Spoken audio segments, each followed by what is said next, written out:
to Tamil Gospel Tabernacle channel. Mark 13:3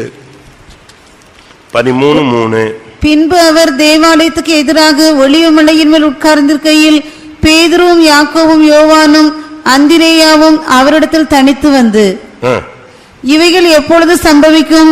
இவைகள் எல்லாம் நிறைவேறும் காலத்துக்கு அடையாளம் என்ன? எங்களுக்கு சொல்ல வேண்டும் என்றார்கள். பாருங்க, இப்ப தனிச்சு போய் வருகையின் காலத்தை பத்தி விசாரிக்கிறாங்க. நீங்க உலகத்துக்கு அப்படி சம்பவிக்கும் இப்படி சம்பவிக்கும் சொல்றீங்களே, இதெல்லாம் எப்ப சம்பவிக்கும்? இது ஒரு மனவாட்டியினுடைய ஒரு கேள்வி. ஆண்டவரே, எப்போ நீர் வருவீர்? எப்பொழுது என்னிடத்தில் வருவீர்? தாவீது கேட்கிறான். 101 சங்கீதம் 2 வசனம். சங்கீதம் 101:2. உத்தமமான வழியில் விவேகமாய் நடப்பேன், எப்பொழுது என்னிடத்தில் வருவீர்? பாருங்க, அவன் கேட்கிறான், எப்ப நீங்க வருவீங்க? இது பழைய ஏற்பாட்டில் அவன் கேட்கிற கேள்வி. ஆனா புதிய ஏற்பாட்டில் இவங்க வந்து தனிச்சு வந்து கேட்டாங்க, ஆண்டவரே, நீங்க வருகையை பத்தி பேசுறீங்களே, இந்த வருகை எப்ப சம்பவிக்கும்? இனி என்னெல்லாம் சம்பவிக்கும்? நீ கேளு. கர்த்தர் சொல்லுவாரா சொல்ல மாட்டாரா? ஒரு பிள்ளை இப்ப ஃபாரின்ல படிச்சுட்டு இருக்கா. அந்த பொண்ணை வந்து அந்த அம்மாவுக்கு ஊழியத்துக்கு அனுப்பணும்னு ஒரு ஆசை. அப்படி ஒரு ஆசை இருக்கு. அப்ப அந்த பிள்ளைக்காக ஜெபிக்கிறாங்க. கர்த்தாவே, அந்த இடத்துல அவ நல்ல விதத்துல படிச்சு உலக மாமிசம் பிசாசுல சிக்காம நெஞ்சிடணும், கோர்ஸ் முடிச்சு ஜெயிச்சுட்டு வந்துடணும். அவளை கர்த்தாவே, நீ கொஞ்ச நாள் அவ படிக்கணும்னு ஆசைப்பட்டதுனால கொஞ்ச நாள் வேலை பார்க்கட்டும், அது பிறகு நீங்க நெஞ்சிருங்க, ஊழியத்துக்கு எடுத்துருங்க. அன்னைக்கு நைட்டு ஆண்டவர் பேசுறாரு, இல்ல 24 வயசுல ஒரு பெரிய பணக்கார இடத்துல இருந்து உன் பிள்ளைய கேட்டு வருவாங்க. நீ என்ன செய்யக்கூடாது? அந்த இடத்துல உன் பிள்ளைய கல்யாணம் கட்டி கொடுக்க கூடாது. வயசு என்ன இப்போ? அந்த பிள்ளைக்கு 19 20. எதை சொல்றாரு? ஹிஸ்டரி ஸ்டார்ட் ஆகுது. என்ன நடக்க போகுது, இனி என்ன சம்பவிக்கும்? அப்ப இவங்க சொல்றாங்க, 24 வயசுல பொண்ணு கேட்டு வருவான், நான் கொடுக்க கூடாதா? பிள்ளைய நான் சியோனுக்கு தானே வச்சிருக்கேன். அவளுக்கு அந்த அழைப்பு கிடையாது, என்னுடைய திட்டத்தில் அது இல்லை. அப்போ அவனுக்கு கொடுக்க கூடாதா? ஆமா, கொடுக்க கூடாது. அடுத்து 25 வயசுல ஒரு வரும், அது வேற காஸ்ட்ல வரும், அதான் அடையாளம், அதுதான் நீ கொடுக்கணும். இப்படிலாம் பேசுறார். 21ஆம் நூற்றாண்டுல தெளிவா பேசுறார். என் பழைய ஏற்பாட்டில் பேசலையா? கரெக்டா பேசுறார். பழைய ஏற்பாட்டில் பேசல. ஆபிரகாம் எலியாசர் அனுப்பும்போது எலியாசர் ஆபிரகாம் சொல்லி விடுறார், நீ போ, இதுதான் நடக்கும், இது நடக்கலன்னா நீ இந்த ஆணைக்கு நீங்களாய் இருப்பாய். இந்த குமாரன் பெறுவான், அவனுக்கு இந்த பெயர் என்ன செய்யணும்? நீ விடணும். அவன் எப்படி இருப்பான், அவன் தேவனுக்கு முன்பாக பெரியவனாய் இருப்பான். யோவான் சாணனை பத்தி சொல்லலையா? தெளிவா பேசுறார். அவ்வளவு கரெக்டா பாயிண்ட் டு பாயிண்ட் பேசுறார். இது ஒண்ணு இல்ல, இதே மாதிரி நான் பேசிட்டே இருப்பேன். இன்னைக்கு வரைக்கும் கர்த்தர் தெளிவா பேசிட்டு வராரு. அநேகர்கிட்ட என்ன நடக்க போகுது அப்படிங்கறத சொல்றார். எத்தனாம் தேதி இது நடக்கும்?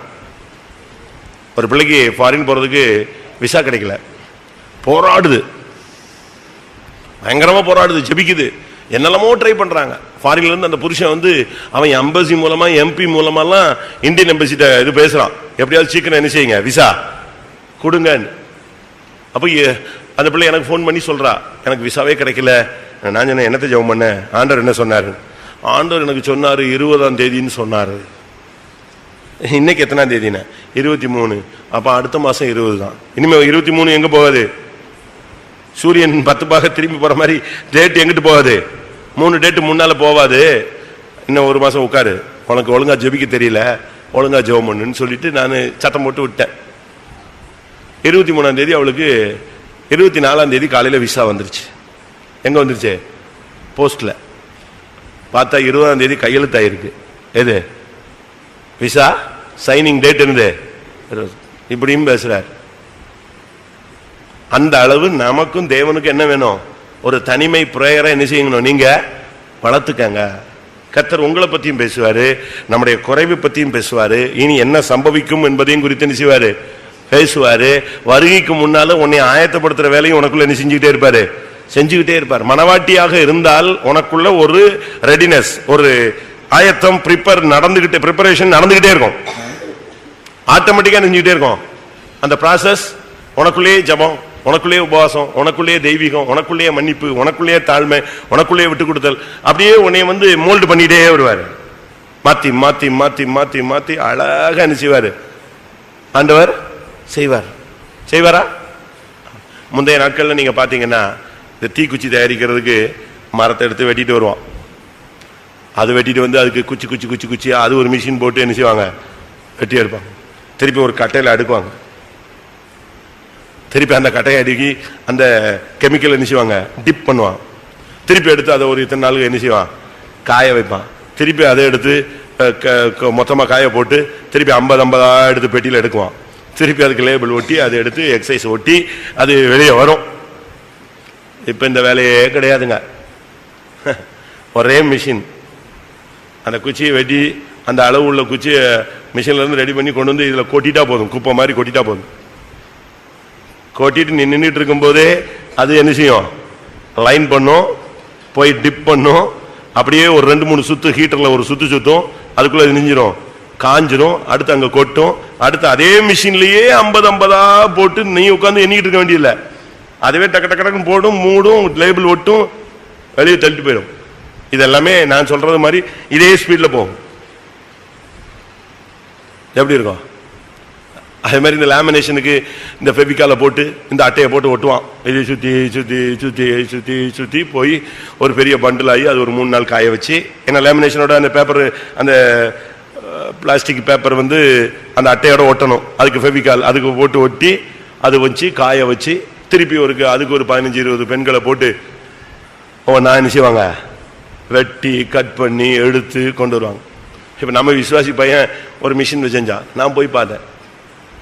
அங்க அங்க அந்த அட்டையோட என்ன செய்யுது, அவர் ஒரு சுத்தி சுத்தி அடுத்து வர்றதுக்குள்ள ஹீட் ப்ராசஸ்ல முடிஞ்சு எங்க வந்துருச்சு, வெளியே வந்துருச்சு.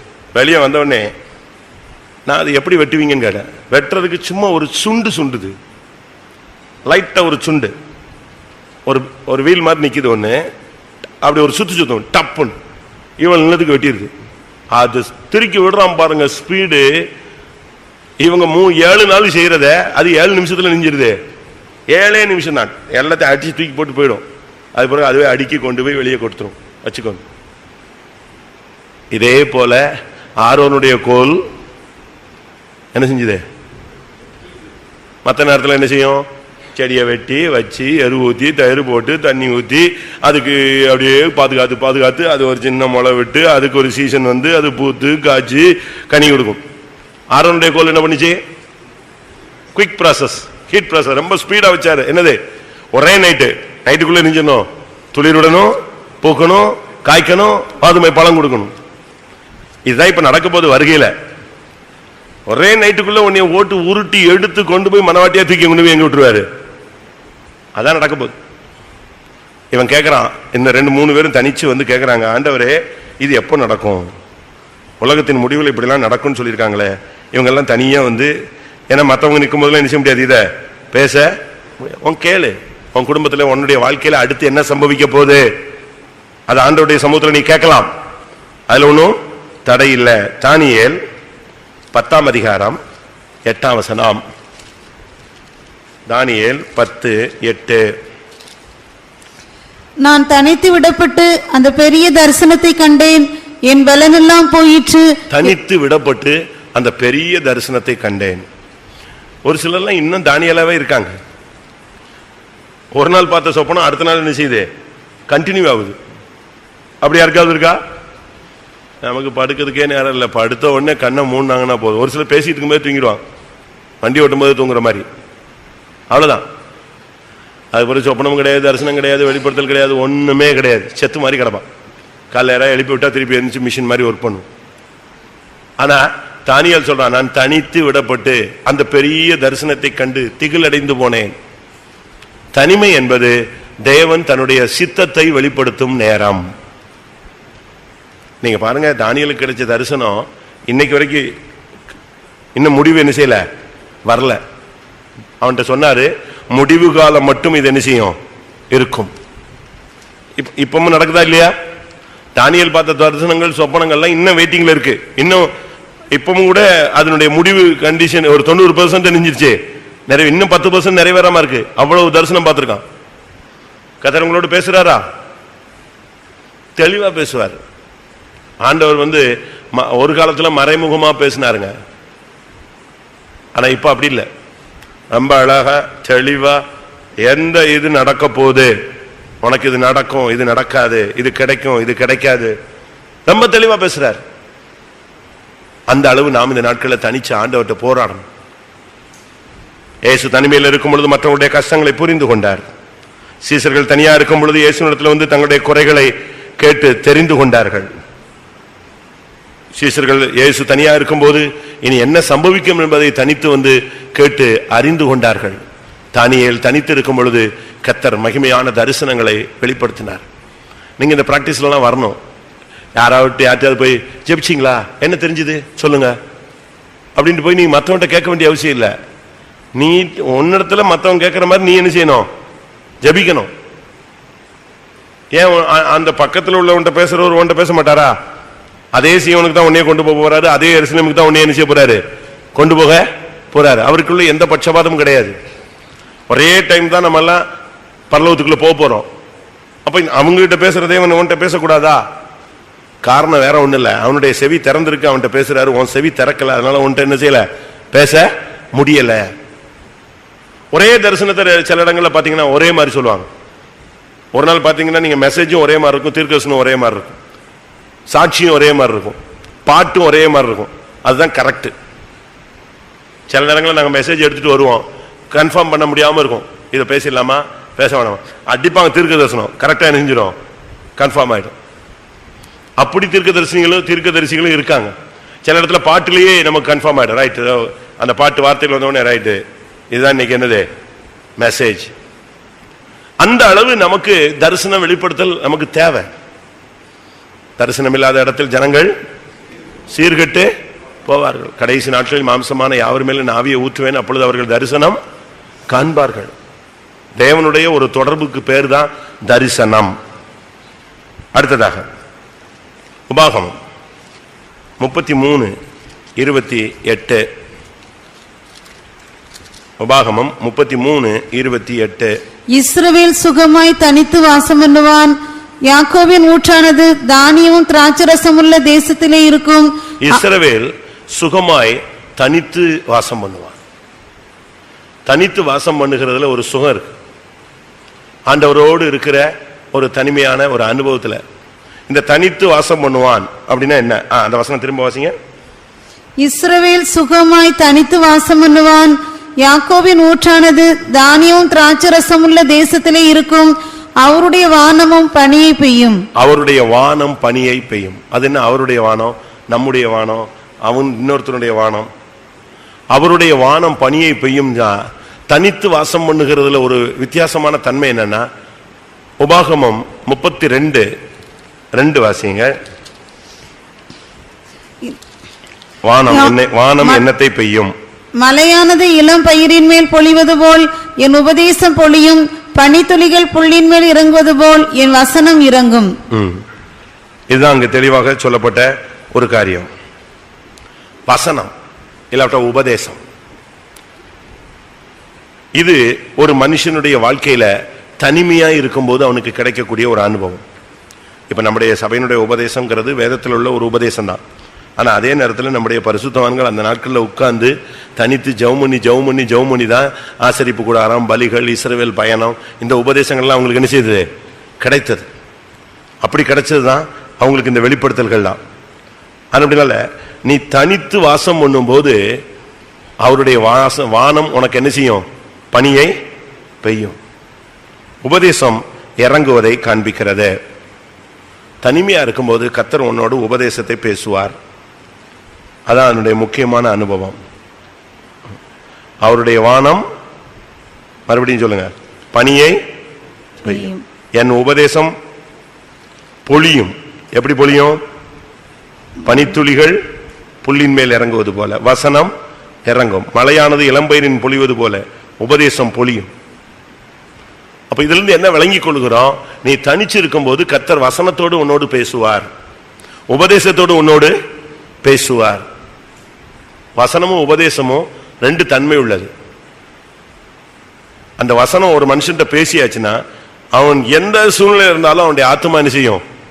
உயிர்ப்பிக்கப்பட்டுரும். கர்த்தருடைய வார்த்தை ஆத்மாவை உயிர்ப்பிக்கக்கூடியதா இருக்கிறது. பேதையை ஞானியாக மாற்றக்கூடியது. அதனால தான் வேதம் சொல்லுகிறது, அவருடைய வானம் பனியை பெய்யும். பனியை பெய்யும் சொன்னாலே வசனத்தை இறக்கும்னு அர்த்தம். கர்த்தர் உன்கிட்ட பேசுவார். ஒரு வசனம் பேசட்டுமே போதும். ஒரு வார்த்தை கர்த்தர் உன்கிட்ட பேசிட்டா போதும். உன்னுடைய வேலைக்கோ, உன்னுடைய பிள்ளைக்கோ, உன்னுடைய குடும்பத்துக்கோ, உன்னுடைய தனிப்பட்ட வாழ்க்கைக்கோ கர்த்தர் ஒரே ஒரு வசனம் சொன்னா போதும். ஒரு வார்த்தை. அந்த ஒரே வார்த்தையில உன்னுடைய வாழ்க்கையில எல்லா தன்மையும் மாறிடும். இன்னைக்கு நமக்கு ஆண்டவர் அப்படி பேசுறாரா? இஸ்ரவேல் தனித்து சுகமாய் வாசம் பண்ணுவான். அவனுக்கு அதுதான் அவனுடைய அழைப்பு. நமக்கு இந்த மற்ற ஜனங்களோடு சேர்ந்து வாழ்ற அனுபவம் நமக்கு கிடையாது. நம்ம அவங்களோடு போய் கும்மால் அடிக்கிறதுக்கு நம்மளால இயலாது. அது சரி கிடையாது. அதனால தான் வேதம் சொல்லுகிறது, இஸ்ரவேல் சுகமாய் தனித்து வாசம் பண்ணுவான், அவருடைய வானம் பனியை பெய்யும். வசனம் உனக்கு கிடைக்கணும். வசனம் உனக்கு ஒரு வசனம் கிடைச்சா போதும், அதை பிடிச்சுக்கிட்டே போயிடலாம். ஏனென்றால் அந்த வசனம் எப்படிப்பட்டது? ஜீவன். அந்த ஜீவனுக்குள்ள என்ன இருக்கு? ஒளி இருக்கு. ஆதியிலே தேவனுடைய வார்த்தை இருந்தது, அந்த வார்த்தை தேவனிடத்தில் இருந்தது, அது தேவனா இருந்தது, அந்த மனுஷருக்கு ஒளியா இருந்தது, மனுஷருக்கு ஜீவனா இருந்தது. ஒரு வார்த்தை கிடைச்சா போதுங்க, அதை பிடிச்சுக்கிட்டே போலாம். கர்த்தர் ஒரு வார்த்தை உன்கிட்ட சொல்லிட்டாரு, நீ போன்னு சொல்லிட்டாரு, நீ போயிட்டே இரு. உனக்கு கிடைக்கும் சொல்லிட்டாருன்னா அது எந்த விதத்திலேயாவது உன் கையில வந்து என்ன செய்யும்? கிடைக்கும். கிடைக்காமலாம் போகாது. ஆண்டவர் சொல்லிட்டாருன்னா ஒரு இப்படி நான் இப்படி வரிசையா சொல்லிட்டே இருப்பேன். எத்தனையோ வேற்ற ஆண்டவர் தெளிவா பேசுறாரு. விவாக காரியத்தில் பேசுறாரு, சாவு காரியத்தில் பேசுறாரு. எத்தனையோ பரிசுத்தவான்கள் சாகுறதுக்கு முன்னால இத்தனை மணிக்கு நான் நெஞ்சிருவேன், செத்துருவேன்னு சொல்றாங்க. கரெக்ட் டைம் போட்டு அவங்களுடைய ஓட்டம் அழகா என்ன செய்யுது? முடியுது. கூப்பிட்டு பிரசங்கம் பண்ணி எல்லாரையும் ஆசீர்வதிச்சுட்டு தன்னுடைய ஓட்டத்தை முடிக்கிறவங்களும் என்ன செய்யறாங்க? பைபிள்லயும் இருக்கிறாங்க, இப்பவும் சபையிலையும் இருக்கிறாங்க. அதுக்கு காரணம் என்னன்னா, அவங்க கிட்ட ஆண்டவர் தெளிவா பேசுறாரு, உபதேசத்தை அவனோடு பேசுறார். இந்த உபதேசத்தினுடைய மாண்பு என்னன்னா, அது உன்கிட்ட பேசும். இந்த வசனத்தினுடைய சக்தி என்னன்னா, மனுஷன் பேசாட்டாலும் இந்த வசனம் நெஞ்சுக்கிட்டே இருக்கும், பேசிக்கிட்டே இருக்கும். நீ தூங்கும் போது கூட இந்த வசனம் உன்னை எழுப்பி பேசும். அப்படி நடந்திருக்கா உங்களுக்கு? நீங்க எங்கேயாவது போகும்போது சில வசனம் உங்ககிட்ட பேசிக்கிட்டே வரும். அப்படி எத்தனையோ பேருக்கு நடந்திருக்கு. ஒரு ஹாஸ்பிட்டல்ல சீரியஸா கிடக்கிற மனுஷனை டாக்டர் சொல்லிட்டாங்க, கை கழுவி விட்டாங்க, இவன் தேர மாட்டான். அவன் கத்தும் போது மற்ற நர்ஸுகர்ஸ் எல்லாம் போய் சொன்னா, டாக்டர் அது முடிஞ்சு போன கேஸுங்க, அவன் கத்திட்டு இருப்பான், கொஞ்ச நேரம் கத்துவார், அவருக்கு டைம் முடிஞ்சிருச்சு, முடிஞ்சிச்சு, அப்படியே ஆஃப் ஆயிடுவார், செத்துருவார். ஆனா அந்த மனுஷனோடு அன்னைக்கு ஒருத்தன் டிராக்ட் கொடுத்துட்டு போயிருக்கான், அந்த வசனம் நெஞ்சுக்கிட்டே இருக்கு, பேசிக்கிட்டே இருக்கு, அதை பாக்கெட்ல வச்சிருக்கான். அவனுக்கு கத்துறான், வேதனையில கத்துறான். அப்ப மற்றவங்க எல்லாம் பேசுறது கேட்குது. அது கொஞ்ச நேரம் கத்துவாருங்க, அப்படியே அவர் லாஸ்ட் ஸ்டேஜ், அதனால அப்படித்தான் கத்தி தான் அப்படி செத்துருவாரு. அப்ப ஏதாவது கொஞ்சம் வலிக்கு பெயின் கில்லர் மாதிரி வேஸ்ட். இப்படி எல்லா டாக்டர் நர்ஸும் அப்படியே கலத்தி விடும் போது மதுரை ஜிஹெச்ல கத்தர் அவன்கிட்ட பேசுறாரு. அந்த டிராக்டர் என்ன செய்யுது? அந்த வசனம் பேசுது. நான் உன்னை குணமாக்கிட்டேன், நான் உன்னை குணமாக்கிட்டேங்கிறீங்க, இந்த டாக்டர் என்ன செத்து போயிட்டேன்னு டைம் கொடுத்துட்டு இருக்கிறாரு, பையனை வேற செத்து போயிடுவாரு, வீட்டில் போய் எல்லாம் ரெடி பண்ணி பையனை வேற அனுப்பி விட்டுட்டாரு. பையன் எங்க போயிட்டான். சரி, இவர் கத்தி கத்தி பார்த்தாரு. கொஞ்சம் பொறுத்து இந்த வசனம் பேச பேச பேச வலி என்னஞ்சிருச்சு, சுத்தமா குறைய ஆரம்பிச்சிருச்சு. வலி குறைஞ்சு அமைதியா இருந்த உடனே எல்லாரும் சொல்றாங்க, இவருக்கு ஏதோ செத்துட்டான், சாவர கண்டிஷன் போட்டிருக்குன்னு. ஆனா இங்க உள்ளுக்குள்ள என்ன செய்யுது? ஆத்மாவோடு வசனம் போராடுது. அப்ப இவருக்கு ஒரு பயம் வந்துச்சு, இனி நம்ம சாக கூட அடிச்சிருவாங்க போட்டிருக்கு, நம்ம மெல்ல இந்த இடத்த விட்டு என்ன செய்யணும்? தப்பிடணும். மதுரையில் சாட்சி சொன்னாரு ஒரு கன்வென்ஷன்ல அந்த சகோதரர், நம்ம இங்க இருந்து ஏதாவது தப்புறதுக்கு என்ன செய்யணும்?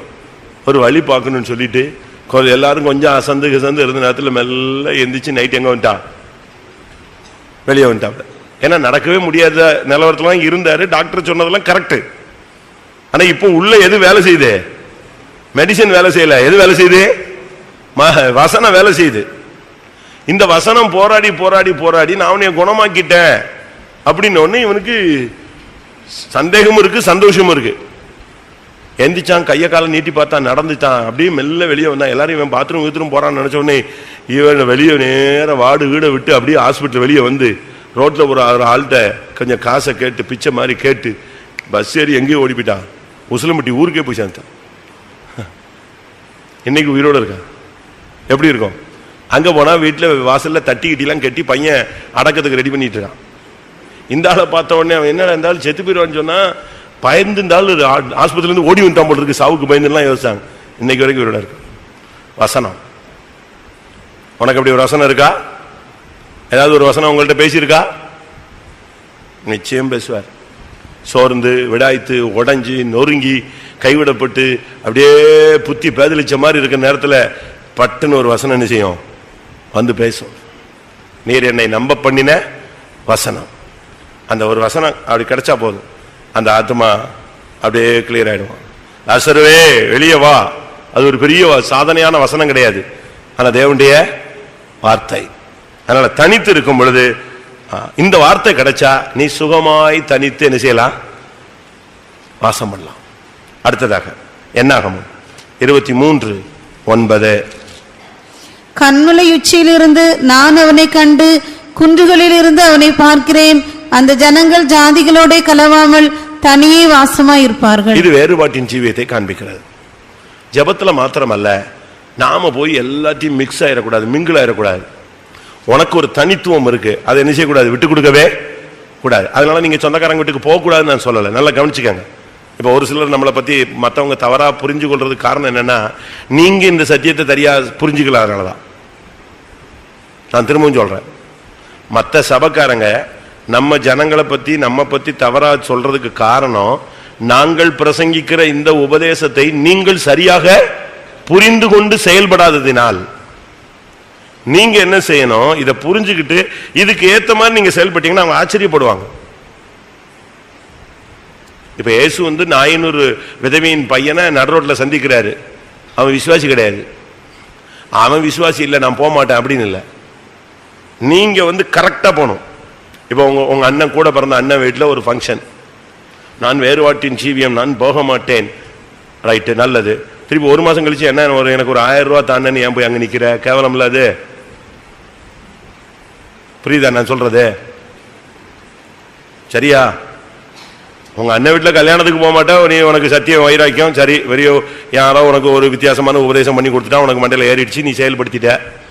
நாளைக்கு ஒரு கடன் வந்த பிறகு, ஒரு நெருக்கமான சூழ்நிலை வந்த உடனே அண்ணன் வீட்டில் போய் பொண்ணு கேட்க போயிடுற, படக்குன்னு அக்கா வீட்டில் போய் பொண்ணு கேட்க போயிடுற. இப்படி வரும்போது என்ன நடக்கும்? அங்கதான் தப்பு நடக்குது. நீ என்ன செய்யணும்? நீ அங்க போகணும். அங்க போய் உன்னுடைய தனித்துவத்தை அங்க காட்டணும். எப்படி? அவங்க நகை போட சொல்லுவாங்க, அதை போட்டணும்னு இல்லை. அங்க பூஜை பண்ண சொல்லுவாங்க, அதை பூஜை பண்ணணும்னு இல்லை. தம்பி நான் வருவேன், நான் வர்றது உனக்கு பிரச்சனையா இருக்காதா? இருக்காது, நீ வந்தா போதும். ரைட், நான் வருவேன். ஃபங்க்ஷன்ல முக்கியமான இந்த பூஜை புனஸ்காரத்தில் நான் என்ன செய்ய மாட்டேன், கலந்துக்க மாட்டேன். என்னை நீ கம்பல் பண்ணக்கூடாது. நான் என்ன செய்வேன்? வருவேன். ஒருவேளை நான் நகை போடாமல் வர்றதுனால உனக்கு கேவலமா இருந்தா நான் வரல. அது நம்ம என்ன செய்யலாம்? பக்குவமா இல்ல, நகையெல்லாம் கிடையாது, நீ எனக்கு கூட பிறந்தவா, நீ கட்டாயம் வந்து நின்னா போதும். ரைட், நான் வர்றேன். நீங்க போயிட்டு உங்களுடைய ஷேர்ல அந்த, ஏன்னா நீ உன் வீட்டில் உன் பிள்ளைகளுக்கு நல்லது கெட்டதுக்கு அவங்க செய்யாம இல்லை, செய்யறாங்க, நீ அதுக்கு போய் செய்யணும். ஆனா முறைகள் படியும் அந்த தாம்பளத்தை தூக்கிட்டு பழத்தை தூக்கிட்டு பின்னாலேயே சுத்துறது, நகை போட்டுக்கிட்டு தாம்பளம் தூக்கிட்டு வந்தான் ஒரு கல்யாணத்தில் போன வாரம். எனக்கு என்ன பண்ணணும்னு தெரியல. சரி, இவன் இன்னும் சரியாவல, அப்படித்தானே? அதுல விசுவாசியும் வருது தூக்கிட்டு. அந்த வேஷம் போடாதன்னு சொல்றேன். நீ போக கூடாதுன்னு சொல்லல, நீ போ. இந்த வேஷம், உலகத்துக்கு ஒத்த வேஷத்தை என்ன செய்யாத. அந்த சம்பிரதாயம், சடங்கு, அந்த விக்கிரக ஆராதனை, உலக வழிபாடு, இதுல மட்டும் நீ என்ன செய்யாத, பங்கு வராத. அங்க நில்லு. உங்க அக்கா வந்தாங்களா? வந்திருக்காங்க, அதோ நிக்கிறாங்க. ரைட், ஓ அவங்க பெந்தேகோஸ்ல அப்படின்னு அவங்க என்ன செய்யணும்? சொல்லணும். பெந்தேகோஸ்னு அவன் சொல்றதுக்கு முன்னால நீ தாம்பளத்தை தூக்கிட்டு, பட்டு புடவை தூக்கி வச்சுக்கிட்டு, ஒரு 10 சாக்லேட்டை தூக்கி வச்சுக்கிட்டு, ஒரு 10 அல்வாவை தூக்கி வச்சுக்கிட்டு, 10 லட்டை தூக்கிக்கிட்டு, 10 ஆப்பிளை தூக்கிக்கிட்டு நீயும் இந்த பவனியில போனீங்கன்னா, திருப்பி இங்க பைபிள்ல தூக்கிட்டு பவனி போனா என்ன அர்த்தம்? ரெண்டும் ஒத்து வராது. நான் என்ன சொல்றேன், நீ போகணும். திரும்பவும் சொல்லித்தரேன், நீங்க போங்க, அந்த பிள்ளைகளை ஆசீர்வதிங்க, ஜெபம் பண்ணுங்க. உனக்கு உன் வீட்டுக்கு வந்து அவன் 1000 ரூபாய் செஞ்சானா உன்னால சக்தி இருந்தா 2000 ரூபாய் என்ன செய்ய, மொய் மாதிரி கொடு, இல்ல ஒரு பொருள் வாங்கி கொடு, இல்ல ஒரு பெரிய வசனத்தை வாங்கி கையில கொடு, நீ ஆசீர்வதிக்கப்பட்டிருப்பாயாக. கொடுத்துட்டு அங்க இருந்து சாப்பிட்டுட்டு நீ பாட்டுக்கு என்ன செய்யலாம், அமைதியா வந்துடலாம். இவங்க அங்க போறது, சாவுக்கும் போலாம், ஒரு தப்பும் கிடையாது, சாவுக்கும் போகலாம். நீ போய் அங்க ஒரு எந்த விதமான சடங்காச்சாரத்துல மட்டும் பங்கெடுக்காம நீ போய் அந்த இறுதி மரியாதையை செலுத்திட்டு என்ன செய்யலாம், அழகா வரலாம். இதை விட்டுட்டு எங்க பிரதர் சொல்லிட்டார் நான் வரவே மாட்டேன், எங்க பிரதர் சொல்லிட்டார் வரவே மாட்டேன், எங்க பிரதர், அவன் திருப்பி நம்மளை பார்த்தா நாய் கடிச்ச மாதிரி பார்த்துட்டு இருப்பான். இந்த பிரதர்ஸ் தான் அவனுங்களை நெஞ்சிருக்கான், தப்பா போதுங்க பண்ணி கொடுத்துட்டாமா. அப்படித்தானே உண்மை. நீங்க போகணும் அந்த இடத்துல தனிச்சு. இஸ்ரவேல் தனித்து என்ன செய்வான், அவன் ஜாதிகளோடு கலவ மாட்டான். இந்த வேறுபாட்டின் ஜீவியத்தை நீங்க நல்லா புரிஞ்சுக்கணும். 1 கொரிந்தியர் 5 ரொம்ப தெளிவா இருக்கு. பிரியமானவர்களே, நான் உலகத்தாரோடு எவ்வளவும் கலந்திருக்க வேண்டாம் என்று நான் உங்களுக்கு சொல்லவில்லை. ஏன்னா உலகத்தில் இருக்கிறவங்க விபச்சாரக்காரன், விபச்சாரக்காரனோட கலவாதேன்னு சொல்லியிருக்கேன். ஆனா உலகத்தில் இருக்கிறவங்க எப்படிப்பட்டவன் தான் வாசிங்க. 1 கொரிந்தியர் 5:10. ஆனாலும் இவ்வுலகத்தில் உள்ள விபச்சாரக்காரர், பொருளாசைக்காரர், அதுக்கு மேல உள்ள வசனம் அதான் ஸ்டார்டிங்கா வாசிங்க. ஆனாலும் இவ்வுலகத்தில் உள்ள விபச்சாரக்காரர், பொருளாசைக்காரர், கொள்ளைக்காரர், விக்கிரகாராதனைக்காரர் இவர்களோடு எவ்வளவும் கலந்திருக்க கூடாது என்று நான் எழுதவில்லை. புரிஞ்சுக்கிட்டீங்களா? அப்படியானால் நீங்கள் உலகத்தை விட்டு நீங்கி போக வேண்டியதா இருக்குமே. புரியுதா? அவன் இப்ப பஸ்ல நீ ஜாதிகளோடு கலக்க கூடாது. சரி, இப்ப பஸ்ல போற, அவன் விபச்சாரக்காரன் பஸ் ஓட்டிட்டு இருக்கான், விபச்சாரக்காரன் பஸ் ஓட்டுறான், அவன் ஏற மாட்டேன்னு நின்று நீ ரோட்லயே நின்றுகிட்டே இருக்க வேண்டியதான். அப்படித்தானே? கரெக்ட் தானே? ட்ரெயினுக்கு போற, ட்ரெயின் ஓட்டுறவன் அவன் யாருன்னு உனக்கு என்ன தெரியும்? நீ டிக்கெட் எடுத்திருக்க, நீ பாட்டுக்கு ஏறி நீ உன் பயணத்தை என்ன செய்யணும், தொடரணும். அதை விட்டு அங்க போய்கிட்டு அது இது இதெல்லாம் நீ பேசவே கூடாது. பவுல் பேசுறாரு, நீ ஒரு கடைக்கு போனியா, கடையில விற்கிற வாங்கி என்ன செய்ய, நீ பேசாம உனக்கு பசிச்சுதா வாங்கி சாப்பிட்டு போ. அங்க போயிட்டு இது எதுக்கு வைத்தது, இது எப்படி செஞ்சீர்கள் அப்படின்னு கேட்டுட்டீன்னா அவன் ஒரு வார்த்தை சொன்ன பிறகு நீ என்ன செய்யக்கூடாது, அதை சாப்பிடக்கூடாதுன்னு பைபிள் சொல்லுது. அதை கேட்காம சாப்பிட்டுட்டேன்னா பேசாம சாப்பிட்டுட்டு என்ன செய்யலாம், போயிட்டே இருக்கலாம். இது பிராமின் ஹோட்டல், இதில் சாப்பிடவே கூடாது அப்படின்னா இன்னொரு ஹோட்டலுக்கு போனா அவன் இன்னொரு சாமியை கும்பிட்டுருப்பான், இவன் சைவ சாமியை கும்பிடுவான், அவன் அசைவ சாமியை கும்பிட்டுருப்பான். அப்படிதானே? வாசிங்க அந்த வசனம். 1 கொரிந்தியர் 10:25. கடையிலே விற்கப்படுகிற எதையும் வாங்கி புசியுங்கள், மனசாட்சி நிமித்தம் நீங்கள் ஒன்றையும் விசாரிக்க வேண்டியது இல்லை. இல்லை, கடையில விற்கிற எதைனாலும் வாங்கி என்ன செய்ய, நீ பாட்டுக்கு உட்கார்ந்து சாப்பிடு. 27. அன்றியும் அவிசுவாசிகளில் ஒருவன் உங்களை விருந்துக்கு அழைக்கும் போது போக உங்களுக்கு மனதிருந்தால், நான் சொன்ன பிரசங்கம் வருது, அது கல்யாண விருந்தோ, சாவு விருந்தோ, பர்த்டே விருந்தோ, நல்லதோ கெட்டதோ ஏதோ ஒரு விருந்துக்கு உன்னை அழைத்தால் உனக்கு போக வேண்டிய கட்டாயம் வந்துருச்சு. ஏன்னா நீ உன் வீட்டுக்கு கூப்பிட்டு இருக்கல, அவன் வந்திருக்கான்ல, அவன் வரும்போது பூவு பொட்டு பட்டு வீட்டுலாம் போட்டு தானே வர்றான். அவனை கூப்பிட்டு உட்கார வச்சு நீ காஃபி கொடுக்குற, அவன் இது இயேசுவுக்கு கும்பிட்டதா எனக்கு வேண்டாம் அப்படின்னா சொன்னா, கேக்கு நல்லதா இருக்கு, நல்லா செஞ்சிருக்காங்களே, சாப்பிட்டு தான் போறான். அப்ப நீ அவனை கூப்பிட்டு நீ கிறிஸ்துமஸுக்கு கேக் கொடுத்துட்ட பிறகு அவன் தீபாவளிக்கு சுண்டல் கொடுத்து தான் விடுவான், ஆயுத பூஜைக்கு பொறி கொடுத்துதான் விடுவான். செய்வானா செய்ய மாட்டானா? ஒண்ணு நீ இதை கட் பண்ணு, எதை, இந்த ரோடா கேக் கொடுக்கறத கட் பண்ணிட்டீன்னா அவன் வீடு வீடா பொறி கொடுக்கறத நிப்பாட்டிக்குவான், அங்க கொடுத்தா வாங்க மாட்டாங்க. அப்படி நீ இப்பதான் ஒரிஜினல் கிறிஸ்தவனா மாதிரி வேஷம் போட்ட மாதிரி கேக்கு வெட்டி கொடுத்துட்டு நீ இதை செய்யாத. உலக பழக்க வழக்கத்துக்குள்ள நீ என்ன செய்யாத. வாசிங்க மறுபடியும் 27. 1 கொரிந்தியர் 10:27. அன்றியும் அவிசுவாசிகளில் ஒருவன் உங்களை விருந்துக்கு அழைக்கும் போது போக உங்களுக்கு மனதிருந்தால் மனசாட்சி நிமித்தம் ஒன்றை விசாரியாமல் உங்கள் முன் வைக்கப்படுகிற எதையும் புசியுங்கள். அவன் வீட்டுக்குள்ள போன உடனே பெரிய போட்டோ இருக்கும், ஸ்தோத்திரம் ஸ்தோத்திரம் ஸ்தோத்திரமா. இப்பவுமே போட்டோவை பார்த்து இவன் பாதி பயந்துருவான். அவன் போட்டா அவன் வச்சிருக்கான், நமக்கு அதை பத்தி என்ன கிடையாது. முழு உலகமும் பொல்லாங்கன் கையில தான் என்ன செய்யுது, கிடக்குது. நம்ம அதுக்குள்ளதான் போய்கிட்டு இருக்கிறோம். நம்ம அதை பத்தி எல்லாம் கவலைப்பட வேண்டிய அவசியமே கிடையாது. நம்ம போய் ஸ்தோத்திரம் பண்ணி அவன் கொடுக்குறான், காப்பி கொடுக்குறான்.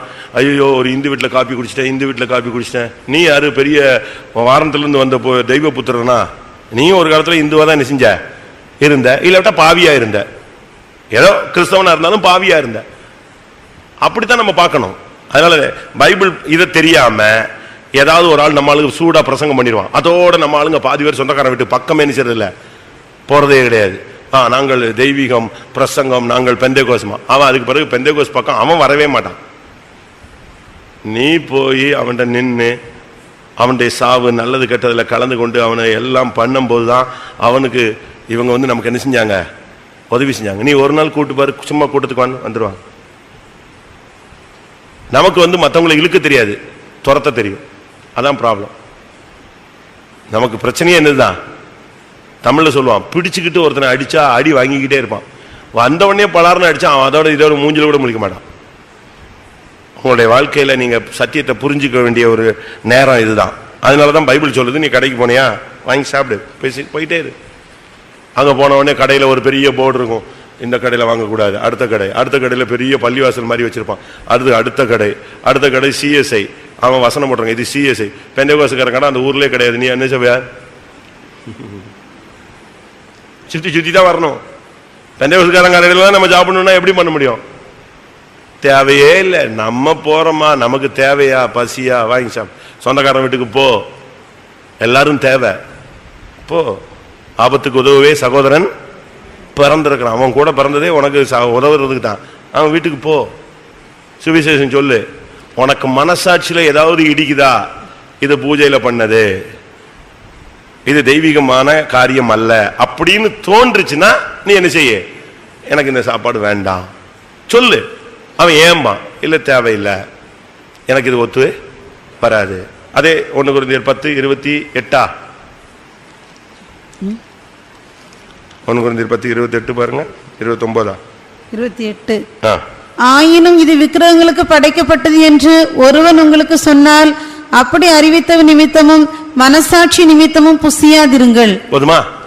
ஒருத்தன் உனக்கு இது தவறுங்க, ஏங்க இது அவங்க இப்படி செஞ்சுதான் வச்சிருக்காங்க அப்படின்னு தெரிஞ்சா நீ என்ன செய்யாத, சாப்பிடாத, வேண்டாம், எனக்கு இன்னைக்கு சாப்பிடுற மாதிரி ஐடியா இல்லை, ஏதாவது ஒண்ணு தவிர்த்து நீ அழகா சொல்லி டீசெண்டா வந்துடணும். இதுதாங்க பழக்கம். அப்படின்னா தான் நம்ம உலகத்தாரை நம்ம என்ன செய்யலாம், ஆதாயப்படுத்தலாம். தனிமை என்பது உனக்கு ஒரு உபதேசத்தை போதிக்கணும். தனித்து வாசம் பண்ணும் போது அதுல ஒரு சக்தி இருக்கு.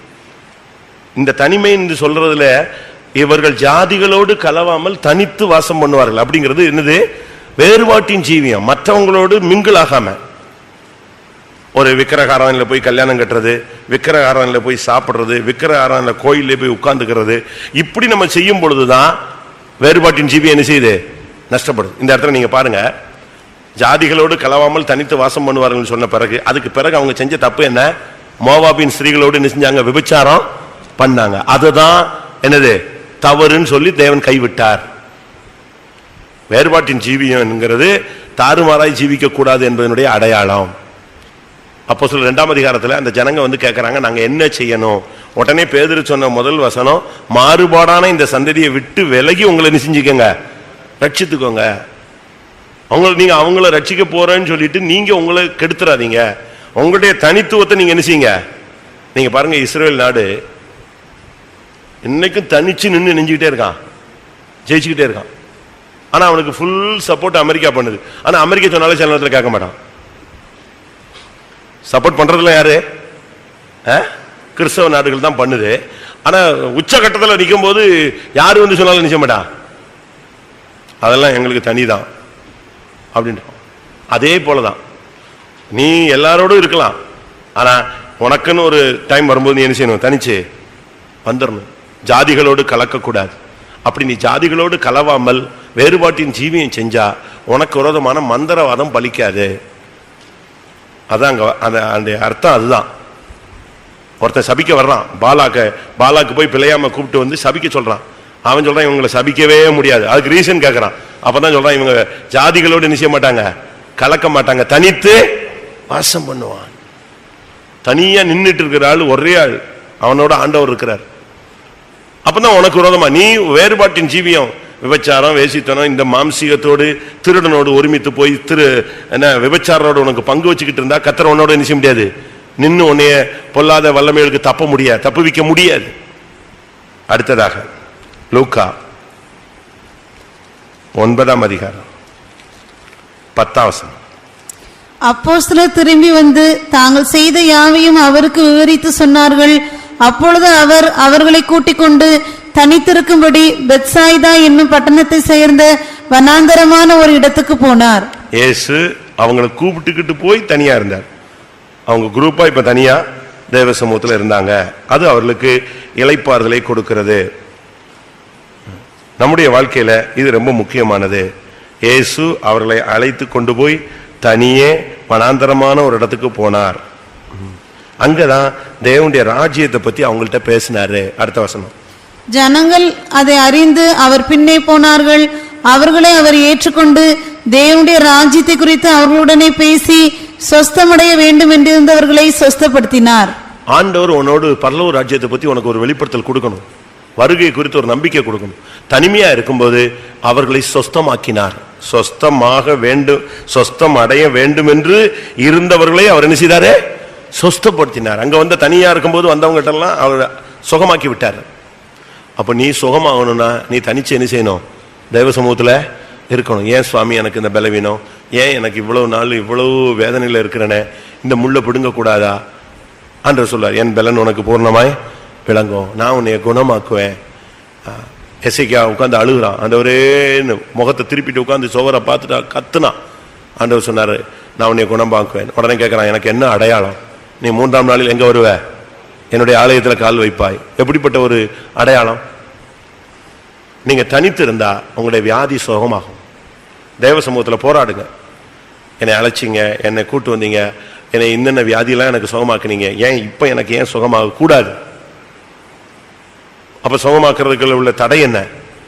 என்னுடைய புத்தின இருக்கா? என்னோட என்ன அறிக்கை செய்யக்கூடிய இருக்கா? இல்ல நான் ஒப்புரவாக வேண்டியிருக்கா? இன்னும் என்னை தாழ்த்த வேண்டியிருக்கா? இல்ல நான் உன்னை உருவாக்குறது. சரி, அப்படின்னா உருவாக்குங்க. அப்ப தனிமை என்பது நம்மை தேவனுடைய ராஜ்யத்துக்குரிய காரியங்களை நம்மோடு பேசி நம்மை சுகமாக்கக்கூடிய ஒரு அனுபவம். அடுத்ததாக ஆதியாகமம் இன்னும் 2 பாயிண்ட்.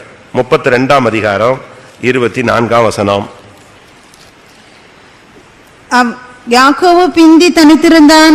அப்பொழுது ஒரு புருஷன் பொழுது விடியும் அளவும் அவனுடனே போராடி. யாக்கோபு தனித்திருந்ததுக்கு காரணம் ஆசீர்வதிக்கும்படியாக. நீ தனிமையா இருந்தா அவனுக்கு மனைவி உண்டு, மனைவி இல்ல மனைவிகள் உண்டு, பிள்ளைகள் உண்டு, ஆடு மாடுகள் உண்டு, பரிவாரங்கள் உண்டு, வேலைக்காரங்க உண்டு, ஒட்டகங்கள் உண்டு, ஒரு பெரிய டீமே இருக்கு. ஆனா அவ்வளோத்தையும் கரை சேர்த்து விட்டு அனுப்பிவிட்டு எல்லாத்தையும் விட்டுட்டு தனியா உட்கார்ந்துருந்தான். எதுக்கு தெரியுமா? நீர் என்னை ஆசீர்வதித்தால் ஒழிய நான் உம்மை உட்காருங்க. ஒரு நாள் தூக்கத்தை பலிபீடத்துல வைங்க. ஒரு நாள் நீங்க சுகபோகமா தூங்குறத விடுங்க, தனியா போ. ஒரு அறை வீட்டை பூட்டிக்கொள். அந்தரங்கத்தில் உன் பிதாவை நோக்கி என்ன செய்? கூப்பிடு. அவர் வெளியரங்கமா உனக்கு என்ன செய்யட்டும்? பதில் கொடுக்கட்டும். தனியா உட்கார்ந்து ஆண்டவரே நீ ஆசீர்வதிங்க, என் வறுமையை போக்குங்க, தரித்திரத்தை போக்குங்க, சாபத்தை போக்குங்க, கடன் பாரத்திலிருந்து என்னை விடுதலையாக்குங்க. போராடு. ஆண்டவருடைய சமூகத்தில் நீ விழு. ஆண்டவர் உன்னை பேசுவார்.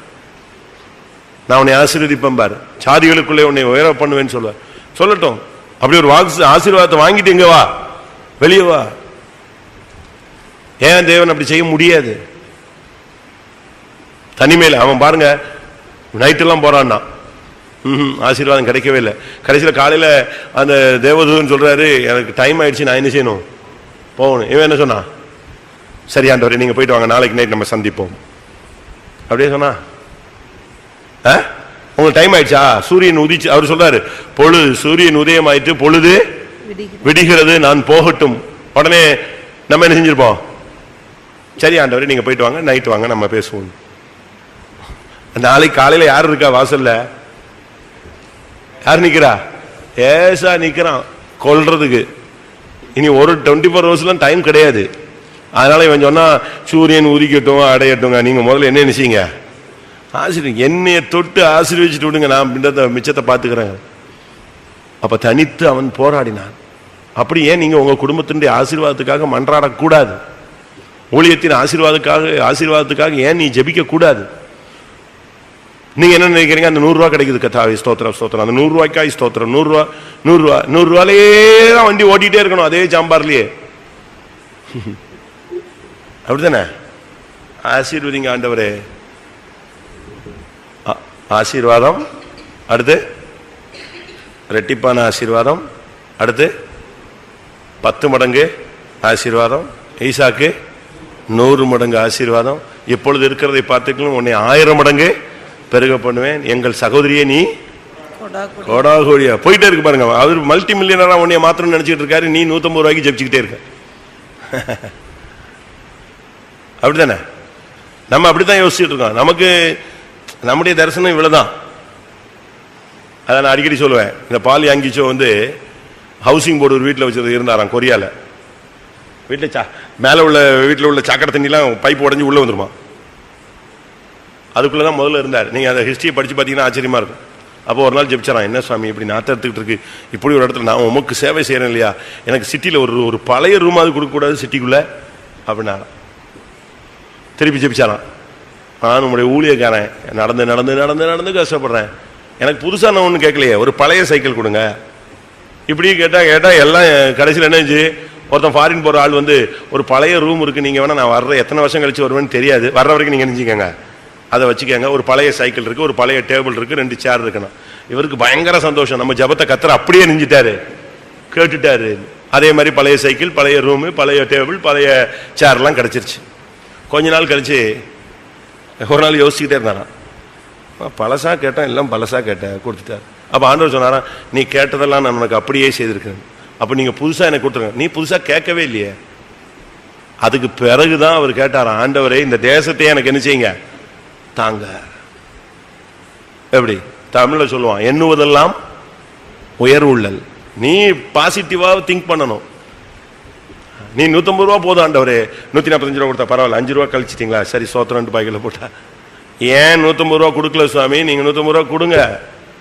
ஏன் கொடுக்க கூடாது? 1000 ரூபா கொடுங்க. கேளுங்கள், அப்பொழுது உங்கள் சந்தோஷம் நிறைவாயிருக்கும்படி நீங்கள் அதை செய்வீர்கள், பெற்றுக்கொள்வீர்கள். அப்பதான் தேசத்தை கேட்டாராம், எனக்கு ஏன் லட்சக்கணக்கான ஆத்துமாக்களை தரக்கூடாது. அப்போ ஒரு நாள் சொன்னாராம், அந்த மலையை எனக்கு கொடுங்க. காலேபுக்கு மலை தேசத்தை கேட்டான்ல, அந்த மாதிரி அந்த மலை தேசத்தை எனக்கு கொடுங்க. அதே மாதிரி கவர்மெண்ட்ல பெர்மிஷன் போட்டு இப்போ அனுமதி கேட்டு அந்த மலையே யார் கிடைச்சிருச்சு, இவருக்கு சர்ச்சுக்கு கிடைச்சிருச்சு. இன்னைக்கு அவர் சர்ச்சை அங்கதான் ஓடிட்டு இருக்கு. இன்னைக்கு எப்படி நம்முடைய ஜெபம் எப்படி? தனித்திருந்து போராடு. அவன் போய் உட்கார்ந்துட்டு, கத்தாவே நாளைக்கு ஏசா வருவான், வரும்போது செத்துட்டானா நல்லா இருக்கும், இப்படியா ஜெபம் பண்ணா? நம்ம எப்படித்தானே ஜெபம் பண்றோம், ஆண்டவரே ஒண்ணு அவன் வரவே கூடாது, வீட்டை விட்டு வெளியே வராம அவனை அப்படியே வீட்டிலேயே பூட்டிடும் சுவாமி. இப்படிலாம் அவன் ஜெபிக்கல, ஒரே ஜெபம் தான், என்னை ஆசீர்வதிங்க, நான் எல்லாத்தையும் நெஞ்சிருவேன், ஜெயிச்சிருவேன். ஏசா சப்ஜெக்டே அவன் பேசினானா? ஆண்டவர்கிட்ட அதை பத்தி பேசவே இல்லை. அவனுக்கு தெரியும் ஆண்டவருடைய ஆசீர்வாதம் இருந்தா எந்த சத்துருவும் என்ன செய்வான், ஆஃப் ஆகி போயிடுவான். ஆண்டவர் என்னை ஆசீர்வதிச்சிட்டாருன்னா எல்லாமே ஆஃப் ஆகி போயிடும். அடுத்த நாள் பாருங்க எல்லாமே சுமூகமா மாறிடுச்சு. அதனால தனித்து ஜெபம் என்பது, தனித்து தேவனோடு போராடுவது என்பது ஒவ்வொரு விதமான அனுபவங்களை கொண்டு வருகிறது. ஒன்று, தனித்து நாம் போராடும் பொழுது மற்றவருடைய வேதனை நமக்கு புரிகிறது. இரண்டாவது, தனித்து போராடும் பொழுது நம்முடைய சுய தோல்விகள் வெளியரங்கமாய் நமக்கு தென்படுகிறது. மூன்றாவது, நாம் தனித்து ஜெபிக்கும் பொழுது இனி சம்பவிக்க போகிறவைகள் நமக்கு வெளிப்படுத்தப்படுகிறது. நான்காவது, நாம் தனித்து இருக்கும் பொழுது தெய்வீக தரிசனங்கள் நமக்கு கிடைக்கிறது. ஐந்தாவது, நாம் தனித்து இருக்கும் பொழுது உபதேசம், வசனம் நம்மோடு இடைபடுகிறது. ஆறாவது, நாம் தனித்து காணப்படும் பொழுது மந்திரவாத சக்திகள் தோற்று போகிறது. ஏழாவது, நாம் தனித்திருக்கும் பொழுது தேவன் நமக்கு சொல்லுங்க ஆசீர்வாதத்தை தருகிறார். இன்னொன்னு, இயேசுவோடு தனிமையாக இருக்கும் பொழுது என்ன தென்படுது? ஆண்டவர் நம்மை குணமாக்குகிறார். சரிதானா? எவ்வளவு பயன் சொல்லிட்டனா? கடைசியாக மத்தேயு 17:1-2. மத்தேயு 17 முதல் 2 வசனம். 6 நாளைக்கு பின்பு இயேசு பேதுருவையும் யாக்கோபையும் அவனுடைய சகோதரனாகிய யோவானையும் கூட்டிக் கொண்டு தனித்திருக்கும்படி உயர்ந்த மலையின் மேல் போய் அவர்களுக்கு முன்பாக மறுரூபமானார். பேதுரு, யோவான், யாக்கோபு 3 பேரும் இயேசு, மொத்தம் 4 பேர் தனியா போனாங்க. 4 பேர் அங்க தனியா போன பொழுது இயேசு மறுரூபமாகி காண்பித்தார். தனித்திருக்கிற வாழ்க்கை உன்னை மறுரூபத்துக்கு வழி நடத்தும். அதான் கடைசி. புதிய ஏற்பாட்டு சபையினுடைய இலக்கு என்னது? மறுரூபம். தனித்திருந்தா இயேசு மறுரூபம் அடைகிறதை நீ காணலாம். நீயும் கூட என்ன செய்யலாம்? ஒரு நாள் வரும் பொழுது மறுரூபம் அடையலாம். ஆவியா இருக்கிற கர்த்தராலே அந்த சாயலாகத்தானே மகிமையின் மேல் மகிமை அடைந்து நாம் எல்லாரும் மறுரூபம் அடைகிறோம். இந்த மறுரூபம் அடையணும்னா நாம ஆண்டோடு தனித்து இந்த நாட்களில் வாசம் பண்ணணும். மற்ற சீஷர்களுக்கு இந்த கிருபை கிடைக்கல. நாத்தான்வேல் கபடற்ற உத்தம இஸ்ரவேலன் தான். அந்திரேயா ஒரு பேதுருவையே இயேசுவிடம் அழைத்து கொண்டு போன ஒரு நபர் தான். ஆனால் அவனுக்கெல்லாம் இதெல்லாம் கிடைக்கல. இன்னும் பர்தலோமேயும் மத்தேயு அவன் வரிசையா இருக்கிறாங்க. இவங்களுக்கெல்லாம் இந்த அனுபவம் கிடைக்கல. பேதுருவுக்கும் யாக்கோபுக்கும் யோவானுக்கும் மாத்திரம் இந்த மறுரூபத்தின் தரிசனம் கிடைத்தது. எல்லாரும் கண்களை மூடுவோம். தனிமை உன்னுடைய வாழ்வில் ஒரு தெய்வீகத்தை கொண்டு வரட்டும். தனிமை உன்னோடு தேவன் இடைபடட்டும். தனிமை என்பது உனக்கு தோல்வியை சுட்டிக்காட்டக்கூடிய ஒரு இடமாய் மாறட்டும். ஆண்டவரே, நான் உம்மோடு தனித்து சுகமாய் வாசம் பண்ண விரும்புகிறேன். எனக்கு வசனத்தோடு என்னோடு பேசும் ஆண்டவரே. அந்தகார சக்திகள் என்னை மேற்கொள்ள விடாமல் காத்துக்கொள்ளும் ஆண்டவரே. தெய்வீக ஆசீர்வாதங்களால் என்னை முடிசூட்டும் ஆண்டவரே. மற்றவருடைய வேதனைகளை புரிந்து கொள்ள எனக்கு உதவி செய்யும் ஆண்டவரே. பரலோக தரிசனங்கள் எனக்கு வெளிப்படுத்தப்படட்டும். இனி என்ன சம்பவிக்க போகிறது என்பதை நீர் எனக்கு பேசும். என்னுடைய ஏன் எனக்கு சில காரியங்கள் ஆகவில்லை, நடக்கவில்லை என்பதை எனக்கு சொல்லித்தாரும். எப்படியாயினும் நீர் வரும் பொழுது நான் உம்மோடு கூட மறுரூபம் அடைய வேண்டும். அதற்காக என்னை ஆயத்தப்படுத்தும். ஒரு 2 நிமிஷம் கண்ணை மூடுவோம், முழங்கால் போடலாம். இந்த வசனத்துக்கு சரண்டர் பண்ணுங்க. கர்த்தர் உங்களை எப்படி அழகாக நடத்த லீட் பண்ணுவார். உன்னுடைய இரவெல்லாம் கர்த்தரோடு இருக்கிற ஒரு இரவாய் மாறும். உன்னுடைய வேதனையின் நேரங்களெல்லாம் கர்த்தரோடு இருக்கிற நேரமாய் மாறும். கர்த்தர் உன்னோடு பட்சமாய் பேசுகிற இரவாய் மாறட்டும். பகலோ இரவோ நீ தனித்திருக்கும் போது தேவ சமூகத்தில் போய் போராடு. கர்த்தர் உன்னை ஆசீர்வதிப்பார். உன்னுடைய துக்கங்கள் அங்கே சந்தோஷமாய் மாறும். உன்னுடைய இருதய வேதனை மனபாரங்கள் நீங்கும்.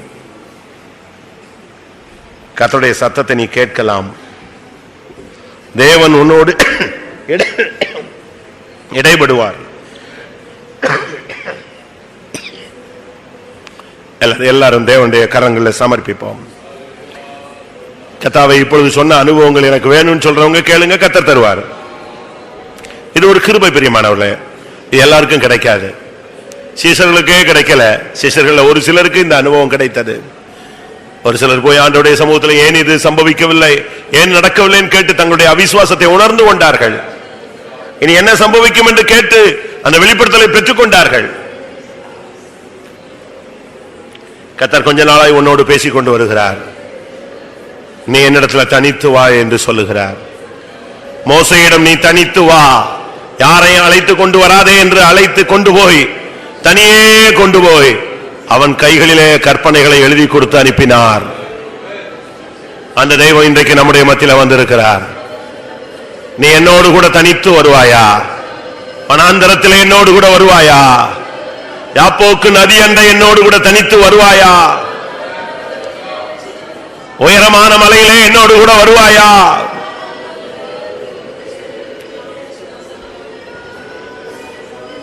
எத்தனை பேரோடு கர்த்தர் இந்த நாட்களில் தனியாய் போராடி கொண்டிருக்கிறார்.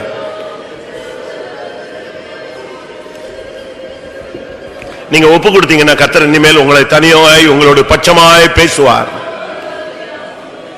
உன் கண்ணீர் தேவ சமூகத்திலே துடைக்கப்படும். உன் வேதனைக்கு தேவ சமூகத்திலே பதில் கிடைக்கும். உன் தேவைகள் சந்திக்கப்படும்.